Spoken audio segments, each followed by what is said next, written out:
दोस्तों आज की इस वीडियो में हम बात करेंगे कि शरीर के अंदर जमी गंदगी को किस तरीके से साफ किया जा सकता है। और मैं अपने चैनल की शुरुआत इस वीडियो से इसलिए करने जा रहा हूँ क्योंकि जब तक कि शरीर को अंदर से साफ ना किया जाए, अच्छी से अच्छी चीज खाने का भी सही फायदा शरीर को मिल ही नहीं पाता। और जैसे ही शरीर के अंदर की जमी गंदगी साफ होती है, पाचन तंत्र बहुत ही तेजी से काम करने लगता है। शरीर के अंदर पहले से ज्यादा ताकत महसूस होने के साथ साथ स्किन साफ होने लगती है, वजन बढ़ाना और घटाना आसान हो जाता है और कई सारी गंभीर बीमारियां भी धीरे धीरे ठीक होने लगती है। सबसे पहले बात करते हैं कि आखिर शरीर में गंदगी जमा होती कैसे है। दोस्तों हम जो भी खाते हैं वो आहार नली से होकर पेट में पहुंचता है, जहां खाना टूटने के बाद छोटी आंत में पहुंचा दिया जाता है, जो कि बाद में मल के रूप में शरीर से बाहर निकल जाता है। लेकिन इस प्रक्रिया में सबसे ज्यादा गंदगी हमारी आंतों में ही जमा होती है और जिसे देखकर आप खुद भी हैरान रह जाएंगे। जूम करके देखने पर हमारी आंतें अंदर से कुछ इस तरह दिखती है, जिसमें उंगली की तरह दिखने वाले छोटे छोटे उभार होते हैं, जो कि किसी फिल्टर की तरह काम करता है, क्योंकि इस उभार के अंदर नसें होती है जो कि शरीर के अलग अलग हिस्से से जुड़ी होती है और इसी नस के जरिए खाने में मौजूद पोषक तत्वों को खींचकर खून में पहुंचाया जाता है और फिर खून के जरिए पूरे शरीर में फैल जाता है। लेकिन जब जाने अनजाने में गलत तरीके के खाने का इस्तेमाल करते हैं तो वो आंतों में चिपकने लगता है और धीरे धीरे आंतों की दीवार पर मोटी परत बनाकर जमा हो जाता है, जिससे कि जब हमारी आंतें खाने में मौजूद पोषक तत्वों को खींचती है तो साथ में गंदगी भी खून में घुल जाती है और फिर शरीर के अलग अलग हिस्से में जमा होने लगता है। जब ये गंदगी खून के जरिए हमारे लीवर में पहुंचता है तो फैटी लीवर और जॉन्डिस जैसी बीमारी पैदा करता है। जब ये किडनी में जमा होता है तो किडनी स्टोन, फेफड़े में होने से अस्थमा, और जब खून के जरिए दिल तक पहुंचता है तो कोलेस्ट्रॉल और नसों में ब्लॉकेज पैदा करता है। और जब ये गंदगी स्किन में जमा होती है तो पिगमेंटेशन, एक्ने, पिंपल्स, दाग धब्बे,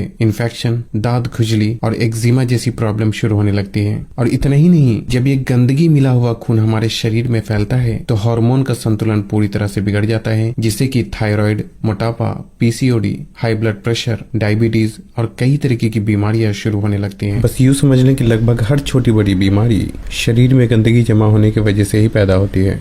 इसलिए समय समय पर शरीर में जमी गंदगी को साफ करना बहुत जरूरी होता है। सवाल ये उठता है कि क्या शरीर के अंदर जमी गंदगी को साफ करने के लिए किसी टैबलेट या फिर किसी टॉनिक की जरूरत है? तो इसका जवाब है बिल्कुल नहीं, क्योंकि ये काम हमारा शरीर खुद करता है। हमारे शरीर के अंदर खुद को हील करने की पावर होती है, जिससे कि खाने पीने के तरीके में सिर्फ थोड़ा सा बदलाव करने से हमारा शरीर अपने आप ही खुद को अंदर से साफ करने लगता है। लेकिन याद रखें कि जो तरीका मैं आपको बताने जा रहा हूँ उसे कम से कम 15 से 20 दिन के लिए फॉलो जरूर करें। हालांकि इसके फायदे 4 से 5 दिनों में ही दिखना शुरू हो जाते हैं। दोस्तों सोकर उठने के बाद सबसे पहले सुबह की शुरुआत आपको डिटॉक्स जूस से करना चाहिए, जिसके लिए सफेद पेठे या सेलरी जैसी सब्जी से निकाले